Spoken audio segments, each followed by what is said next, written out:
An important contributor to technical ability, focus, and confidence in weightlifting is the establishment and maintenance of routines. Consistent sequences and habits mean less distraction with the infinite number of possible choices, changes, or variation you can find in weightlifting, which means you're able to keep your mind focused more intently on exactly what you need to be doing or thinking about at any given moment.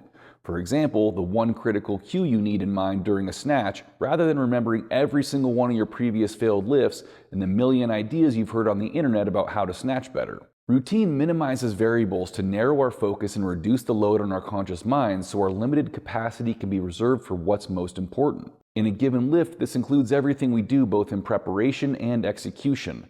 From how we stand up from our bench, to how we get chalk, to what we tell ourselves as we walk to the bar, and how we arrange our feet, grip the bar, and settle into our preparatory position. Every single step in this process is fertile ground for overwhelming thoughts and doubts to grow. The more haphazard our approach, the more we open ourselves up to those things. The more consistent and controlled our approach, the more resistant we are. However, we have to be careful of not crossing the line separating routine and superstition. Knowing a routine helps you is very different from believing that if you don't do a specific series of actions exactly the right way, you're doomed to fail. One is trust in a practical method to help you.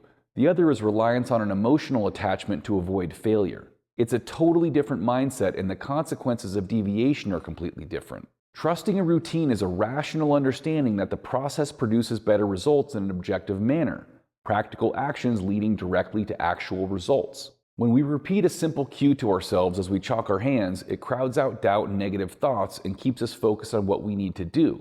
When we position our feet and grip the bar in the exact same way for every snatch, we know we've established the perfect position for optimal lifting and won't need to try to suddenly adjust on the way up. Reliance on superstition is instead an act of fear.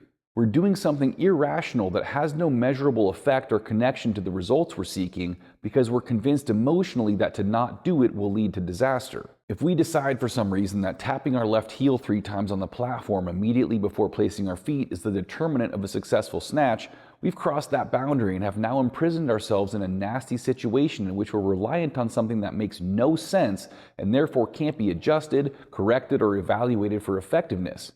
In fact, in the cases that it fails, we'll find creative rationalizations that relocate the blame, and often then demand we make the superstition more elaborate rather than recognizing it that it's nonsensical and abandoning it.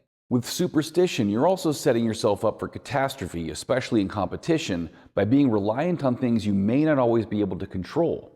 If you believe you can't snatch well if you don't stand in exactly the same place at the chalk bucket, and then find that's impossible with how a competition stage is set up, you're now going to panic and be consumed with that worry instead of being able to focus totally on what you're doing. When developing routines, always be aware of what exactly you're doing and why, and whether or not it has the effect you expect and require.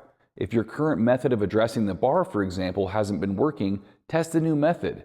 Just be careful of the frequency of your changes and don't get carried away making dramatic changes every 2 days because you'll be preventing genuine evaluation and reacting more to unrelated influences than the method itself. Learn to use routine to your advantage and intelligence, flexibility, and adaptability to avoid irrational dependence on it.